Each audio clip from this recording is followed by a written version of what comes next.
अनिरुद्ध जी, आपका अभिनंदन है, विराजिए। धन्यवाद। अनिरुद्ध जी महाराज कथावाचक तो हैं ही, लेकिन उनकी बातें अक्सर विवाद का कारण भी बन जाती हैं। विवादों से कई बार तो अनिरुद्ध आचार्य जी बच निकलते हैं, लेकिन कभी कभी माफी तक मांगनी पड़ जाती है। लेकिन इन सबसे अलग अनिरुद्ध आचार्य जी की एक और पहचान भी है, जो वृंदावन में बुजुर्ग महिलाओं की सेवा करते हैं, बच्चों की पढ़ाई का जिम्मा उठाते हैं और लोगों को भोजन भी कराते हैं। सवाल यह है कि असलियत में अनिरुद्ध जी महाराज हैं कौन? एक कथावाचक, एक समाज सेवी, या फिर वो जो सोशल मीडिया पर आज की जनरेशन में बड़े ज्यादा लोकप्रिय है, बहुत वायरल भी है? इसी राज को जानने के लिए आज अनिरुद्ध आचार्य जी महाराज न्यूज 18 के स्टूडियोज में मौजूद हैं और यहां जनता जनार्दन के बीच आज उनका सच से सामना, सवालों से सामना होगा। इसलिए मैंने कहा आज का शो बेहद बेहद स्पेशल है। अभिनंदन करिए अनिरुद्ध आचार्य जी महाराज का। बुढ़ापा किसने देखा है, बताओ क्या 8-12। विवाद ऐसे कि माफी तक मांगनी पड़ गई। आपकी अधिकतर नसीहतें जो हैं वो महिलाओं के लिए होती हैं। मेरी शब्दों की त्रुटि हुई, उसे मैंने स्वीकारा है।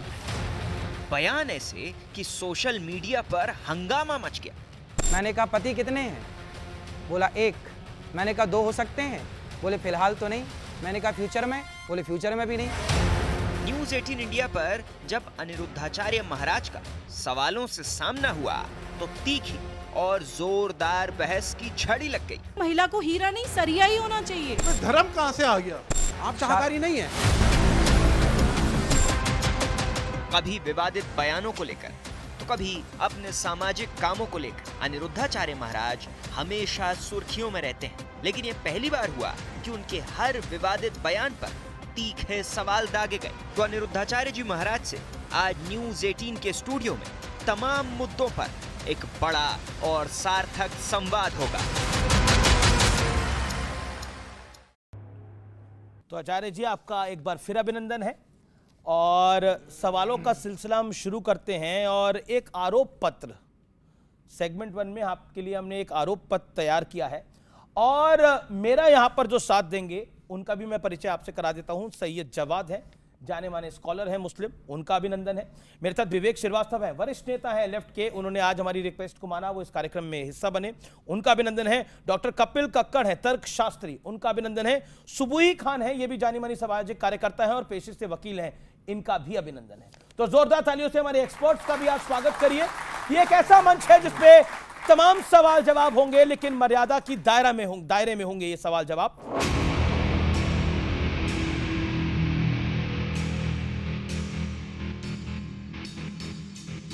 आचार्य जी, आपके बयान अक्सर विवाद का कारण बन जाते हैं। कई बार तो नौबत आ जाती है कि आपको माफी भी मांगनी पड़ती है। आप बाय चॉइस ऐसे हैं या बाय वॉइस ऐसे हैं? देखिए, गलतियां कौन करता है? गलतियां वही करता है जो कुछ करता है। जो कुछ करता ही नहीं वो गलती करेगा क्यों? तो हम काम करते हैं धरा पे उतरकर, समाज की सेवा जो बन पड़ती है, जो ईश्वर ने हमें जिम्मेदारी दी है जी। और दिन भर बोलने का कार्य है, 3 घंटे रोज कथा सुनानी है, तो कई बार शब्दों की त्रुटि तो हो ही जाती है। तो स्वाभाविक है, हम इंसान हैं, गलती के पुतले हैं, हजारों गलतियां होती हैं। हजारों गलतियां होती हैं। तो एक वीडियो मैं आपको दिखाता हूं, इसमें आप गाय को माता क्यों कहते हैं ये समझाने के लिए आप एक अजीबोगरीब तर्क दे रहे हैं। ये गलती से हुआ है या सही हुआ है? मैं सुना देता हूं, आपको दिखा देता हूं, फिर आप इसका रिएक्शन लेता हूं। एक आदमी हमसे बोला कि महाराज जी, आप लोग गाय को माता कहते हो तो भैंस को बुआ कह सकते हो आप लोग? हमने बिठाया, हमने कहा ये बताओ तुम्हारी बहन है? बोला है। मैंने कहा तुमने अपनी माँ का दूध पिया है कि दूध पिया है? इस पर आप क्या कहेंगे? हाँ, ये देखिए, एक विधर्मी ने सवाल किया कि आप गाय को माता कहते हैं तो भैंस को क्या कहेंगे, बकरी को क्या कहेंगे, फला फला को क्या कहेंगे? तो मैंने उसको समझाया कि देखो, हमारे परिवार में सभी लोग अपने अपने बच्चों को दूध पिलाती हैं। हमारी चाची, मौसी, दादी, नानी, सब ने अपने अपने बच्चों को दूध पिलाया। पर माँ तो हम केवल अपनी माँ को ही कहते हैं ना, इसलिए ये कहने में मेरी शब्दों की त्रुटि हुई, उसे मैंने स्वीकारा है। और वो शब्दों की मेरी त्रुटि थी कि उसमें एग्जाम्पल मैं कुछ और देना चाहता था, समझाना कुछ और तरीके से था, पर वो शब्दों की त्रुटि हुई, उसे मैंने स्वीकार किया है। जी, क्या आपको लगता है कि ये जो अक्सर आप विवाद में फंस जाते हैं, ये सवाल पूरी पब्लिक की तरफ से है या फिर आपको विवाद में फंसा दिया जाता है, आप इसे एंजॉय भी करते हैं? देखिए, बुराई आनंद भी लेते हैं? हाँ, देखिए हमें हर चीज का आनंद लेना चाहिए। बुराई है, राम बाद में आए, रावण पहले आया, पहले बुराई आई फिर अच्छाई आई। समाज में पहले जब समुद्र मंथन हुआ तो पहले विष निकला, बाद में अमृत निकला। तो पहले बुराई आएगी फिर अच्छाई आएगी। जब बुराई समाज में पहुंचेगी तो फिर उसके निदान के लिए एक अच्छाई का प्रवेश होगा। तो ये सदा से चली आई है रीत, अच्छाई बुराई सदा साथ रहे हैं, तो ये सदा साथ आगे भी साथ रहेंगे। ये आगे भी साथ रहेंगे। हमारे साथ कुछ एक्सपर्ट्स हैं यहाँ पर, वो भी कुछ सवाल पूछना चाहते हैं। डॉक्टर सवाल कपिल है, कक्कड़। हाँ, अब मेरा सवाल है, आपने कहा गलतियां होती हैं, आदमी काम करता है, कुछ गलतियां बड़ी होती हैं, कुछ छोटी होती हैं। अब आप हैं कथावाचक, आप जो एग्जाम्पल्स दीजिए, आप महाभारत से निकालिए, रामायण से निकालिए, ये जो आप अपने हिसाब से, जैसे अब आपने गाय और भैंस वाला दिया, तो आपको खुद क्यों इनको क्रिएट करने की ज़रूरत है? क्योंकि आप हैं तो कथावाचक, और दूसरी, आज आप इस पेडिस्टल पे है जहाँ पे करोड़ों लोग आपको सुनते हैं, तो आप देखिए उनको आप क्या डाउनलोड करके दे रहे हैं। तो इसलिए ये वाली जो गलतियाँ आप मान सकते हैं छोटी हैं, बट एक पब्लिक के लिए ये बहुत बड़ी गलतियाँ हो सकती हैं। जी कक्कड़ साहब। सही है, आप ठीक कह रहे हैं। और इन गलतियों, देखिए होता क्या है, जब बच्चा पहली बार बोलता है ना, तो डायरेक्ट रोटी नहीं कहता, तोती कहता है, तोती से वो रोटी पे आता है। तो ये मेरे जीवन की शुरुआती दौरों की गलतियां हैं, पर वायरल अब हो रही है। हाँ, वायरल अब हो रही हैं। ये उस टाइम की, ये बहुत पुरानी बातें हैं जी। चूंकि बातें अब आ रही हैं, जब उस समय हम तो सीख ही रहे हैं, आज भी सीखते हैं, पर उस समय बहुत ज़्यादा मंच में बैठने के बाद ना, शास्त्रों का भी एग्जाम्पल देता हूँ।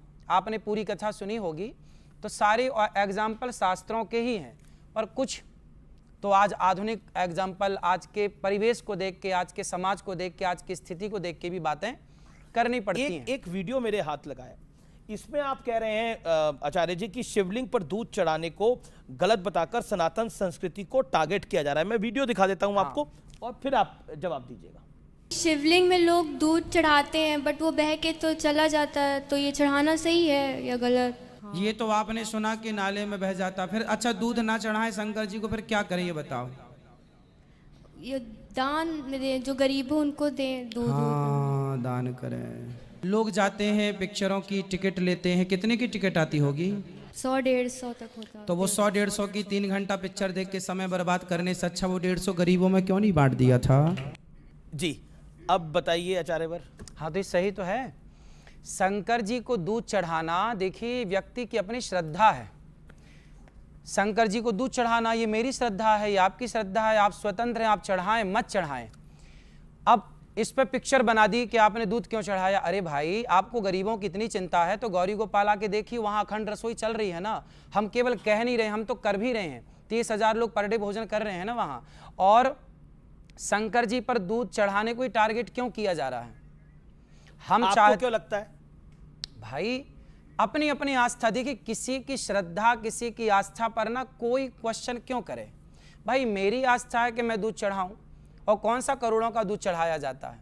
5 रुपए का, 10 रुपए का दूध शंकर जी पे चढ़ाया। ये तो वर्षों से, कोई आज की थोड़ी, भगवान राम ने भी तो शिव जी का अभिषेक किया था। ये परंपरा कोई आज की मैंने ही शुरू कर दी, ऐसा तो नहीं, प्राचीन काल से चली आ रही है, और इसमें नुकसान कुछ नहीं है। शंकर जी को दूध चढ़ाने के लिए वो मना कर रहे हैं बॉलीवुड, वो कह रहे हैं गरीबों में बांटो। उनसे पूछो कि उन्होंने कितना गरीबों में बांटा। वो तो खुलेआम गलत चीज़ों का प्रचार कर रहे हैं। उन्होंने कितने गरीबों की सेवा कर दी। टिकट आपको मिलती है 300 रुपए की।